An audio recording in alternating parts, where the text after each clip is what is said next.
Salut à tous, me revoici enfin. Donc je sais bien que j'aurais dû faire cette vidéo il y a quand même quelques temps. En fait je voulais la faire à un mois après l'opération, je voulais faire un petit bilan.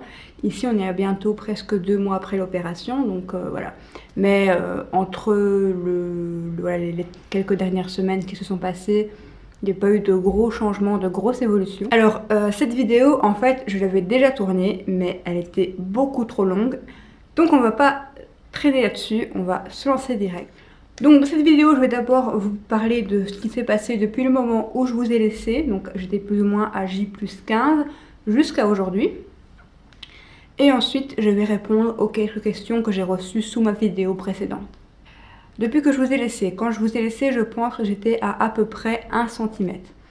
Le 2 novembre, donc presque un mois après l'opération, je suis arrivée aux 16 mm qui me manquaient.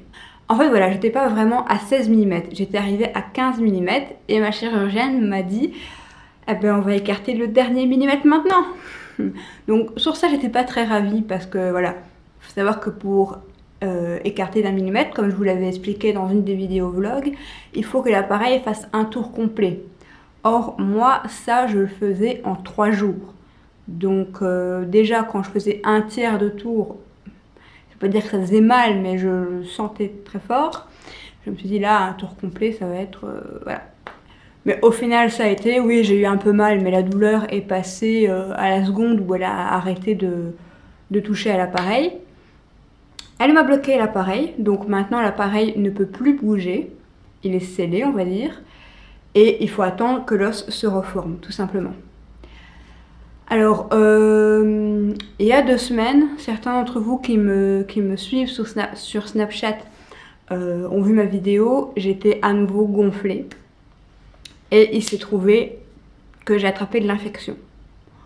Comment ça, je sais pas. Est-ce qu'à un moment donné, j'ai mal... J'ai pas eu une bonne hygiène tip top et comme j'avais encore les points de suture, est-ce que de la nourriture s'est insérée dans les points?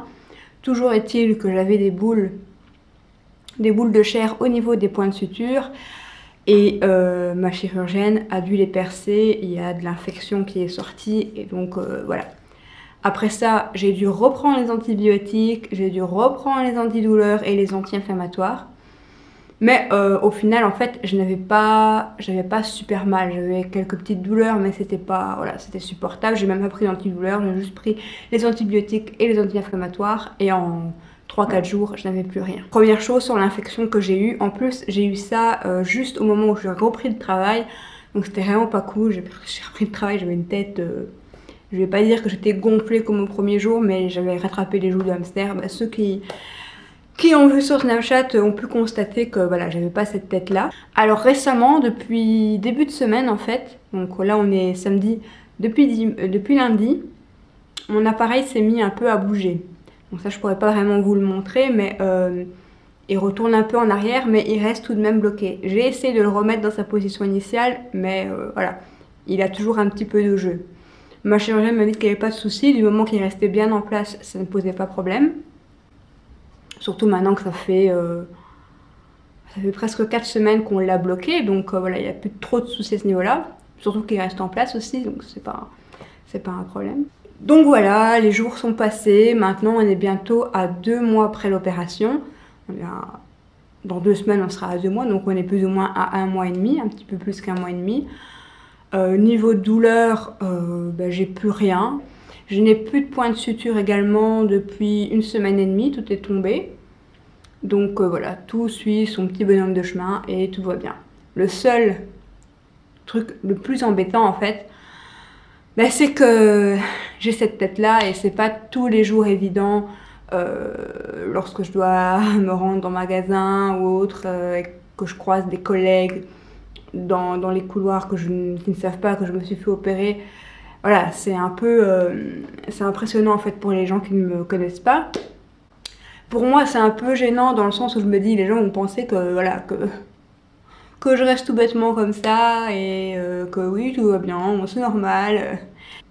Le plus dérangeant maintenant, c'est vraiment pour parler. Parce que je suis obligée de faire un peu des grimaces parce que voilà, mes dents prennent de la place. Et pour manger, ça commence à aller de mieux en mieux aussi.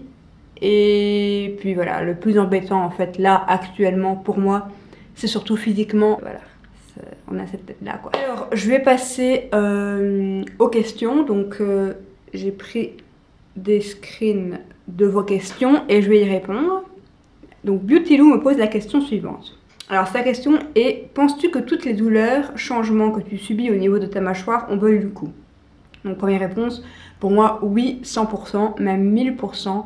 Là effectivement je peux pas dire que je suis contente du résultat parce que c'est pas le résultat final, mais niveau respiration, là je sens nettement la différence. Avant, lorsque je dormais, j'arrivais pas à respirer par le nez, je respirais tout le temps par la bouche. Pareil quand je faisais un effort, quand je faisais du sport ou quoi, j'arrivais pas à respirer par le nez, j'avais pas assez d'air qui circulait en fait. Et maintenant à ce niveau là vraiment c'est réglé, je vais dire, je sens vraiment la différence niveau respiration. Et puis physiquement, quand je regarde mon palais maintenant, je vois qu'il a quand même une forme un peu plus normale que ce qu'il avait. Quand penses-tu pouvoir croquer, mâcher de façon normale? Alors, pour la nourriture, j'ai évolué très très vite. En fait, il n'y a vraiment que la première semaine, même pas la première semaine, les 5 premiers jours où je pouvais manger que liquide, donc soupe. Soupe et les yaourts que je vous ai montré dans la vidéo précédente. Je pouvais vraiment manger que ça. Après 5-6 jours, j'ai commencé à faire des purées très liquides. Très liquides et alors passer au tamis pour pas qu'il reste de morceaux. Parce que j'avais besoin de manger un peu plus consistant. Quand est-ce que je pense pouvoir mâcher et croquer? Alors croquer, là c'est clair, je pense que tant que ma mâchoire du bas ne sera pas positionnée correctement, j'aurai des difficultés à croquer. Maintenant là c'est clair que je peux pas croquer dans une pomme, c'est impossible. J'ai pas assez de force dans la mâchoire supérieure, enfin dans le palais. Et sinon ça fait 1 semaine et demie que j'arrive à manger du pain de mie, de type Harris, tout ça. Donc je mange ça de dur, on va dire, si je peux appeler ça dur. Mais voilà, en gros, pour l'instant, je mange mou, mais pas liquide. Et il y a JC Giudicelli qui me demande... tu me disais que tu avais une seconde chirurgie, en quoi est-ce qu'elle consiste? Alors ma seconde chirurgie consiste à avancer la mâchoire parce que j'avais déjà un décalage entre le haut et le bas avant de me faire opérer du haut. Et là, depuis que je me suis fait opérer du haut, je trouve que le décalage est encore plus important qu'avant. Donc voilà, ma seconde opération consiste à avancer la mâchoire du bas et à faire une génioplastie. Donc c'est-à-dire que mon menton va être remodelé afin d'être en harmonie avec le reste. Ensuite, j'ai Lilo 2015 qui me posait 2 questions. La première est: tu n'as pas eu de douleur au frein ou est-ce qu'ils te l'ont coupé? Alors, je pense donc que tu parles du frein qui était ici. J'ai pas eu de douleur au frein parce qu'en fait, je pense qu'on me l'a coupé. D'ailleurs, là, si je regarde, bah, je l'ai plus. Enfin, je l'ai encore, mais il est devenu presque plat et il part un peu sur le côté. Je pense parce qu'il a été entraîné par l'écart avec cette partie-ci de mon palais. Et donc, il est légèrement sur le côté et j'ai plus de frein en fait. Donc, je présume qu'après, j'aurai plus de frein non plus en bas lorsque je me ferai opérer du bas. Toujours Lilo 2015 me demande si j'ai eu de la kiné lors de mon séjour à l'hôpital. Et elle me demande également de mettre une évolution en photo de mes dents. Donc je vais la mettre ici quelque part. Tant que vous regardez ça, je vais répondre aux questions de Lilo 2015. Donc, as-tu eu de la kiné durant ton séjour? Non, j'ai pas eu de kiné. Je dois avoir une logopède ou orthophoniste pour les Français. Mais ce sera c'est prévu pour plus tard. Donc je vais avoir à peu près 6 mois de séances pour apprendre à parler, avaler, articuler correctement. Alors, tu me demandes également comment va ma gencive par rapport à l'écart conséquent que j'ai eu. Ben écoute, ma gencive a tenu le coup. Elle va très bien. J'avais peur aussi qu'elle craque au bout d'un moment parce que la vitesse à laquelle mes dents, enfin mon palais s'est élargi a été très impressionnante. Et donc je pensais voilà, que ça allait pas tenir, mais en fait tout a été nickel. D'ailleurs là on voit, je suis un peu rouge, mais je pense que c'est parce qu'il n'y a pas encore d'os et que l'os est en train de se reformer. Mais sinon, j'ai pas de douleur, j'ai pas eu de saignement, j'ai pas eu voilà, tout s'est bien passé. Alors après, il y a Locos Primo qui me demande « Dis-moi pour quelle raison on t'a écarté le palais ?» qui me demande également comment est-ce que j'ai fait pour dégonfler très vite.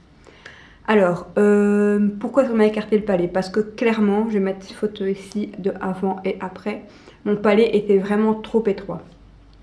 Et lorsque je suis allée voir l'orthodontiste il y a 1 an maintenant, il m'a dit clairement si tu veux faire quelque chose, c'est pas possible de le faire simplement avec l'appareil dentaire parce que c'est ton palais le problème. Et tant que ton palais n'aura pas une forme idéale, ben, l'appareil dentaire il changera rien du tout. Donc c'était vraiment le problème en soi chez moi, c'était pas du tout mes dents. Mes dents étaient bien plantées, étaient droites, un peu vers l'avant parce que mon palais était trop étroit, mais sinon elles étaient toutes droites et alignées. Mais par contre mon palais n'avait pas du tout une forme normale, on va dire. Ensuite, tu me demandes comment j'ai fait pour dégonfler.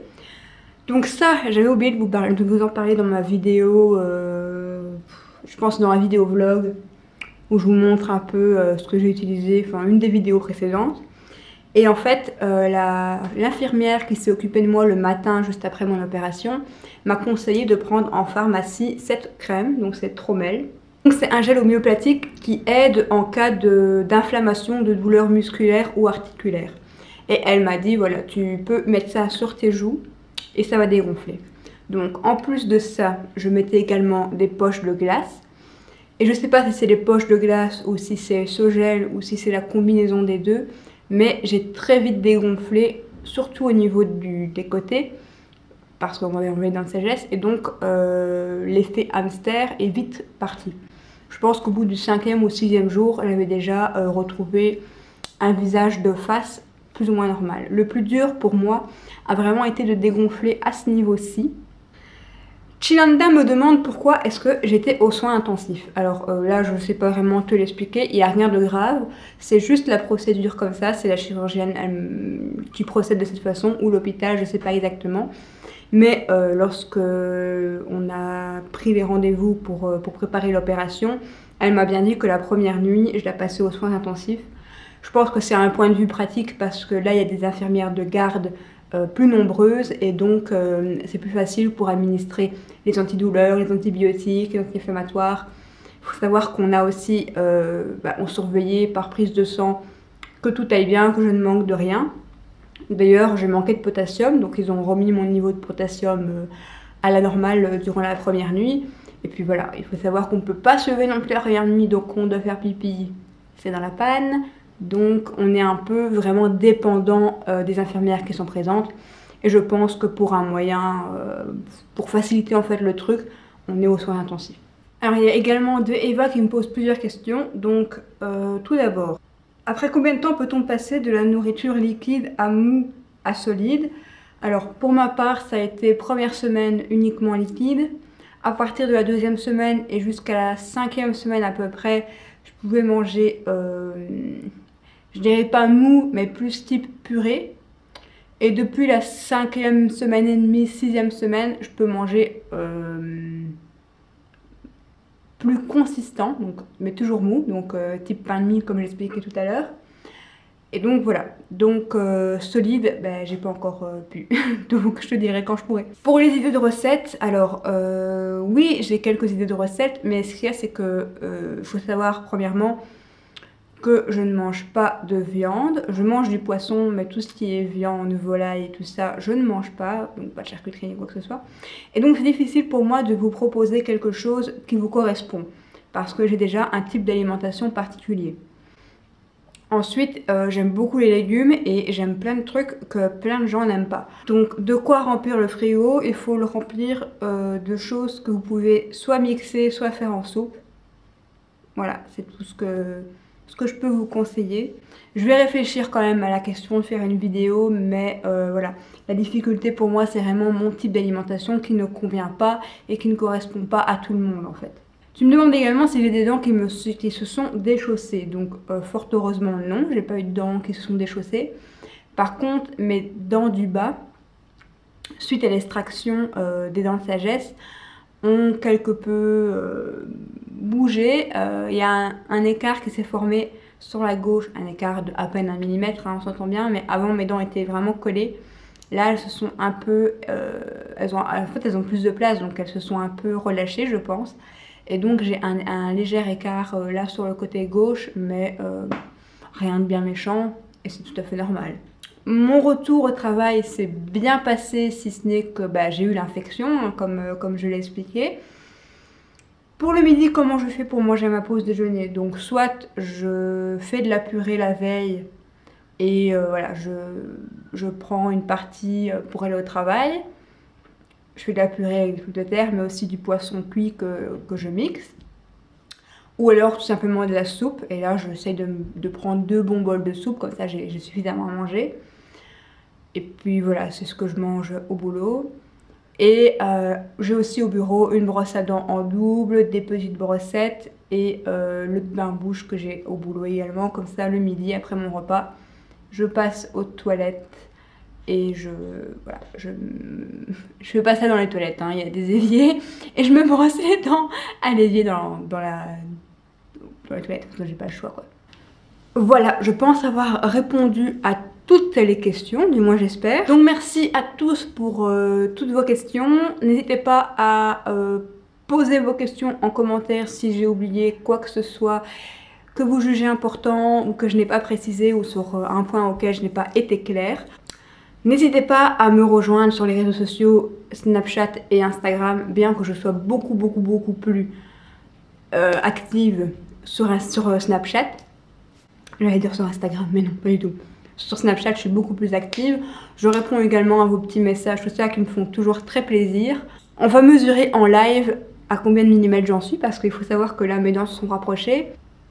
Donc j'en suis à 13. Qu'est-ce que vous en dites? Et voilà, je vous dis à très bientôt pour une prochaine vidéo. D'ici là, portez-vous bien, prenez soin de vos dents et à bientôt. Je vais essayer d'en faire plus souvent afin qu'elles soient plus courtes et que j'ai moins de blabla à dire. Là, je suis essoufflée parce que j'ai parlé très vite, hein. Salut!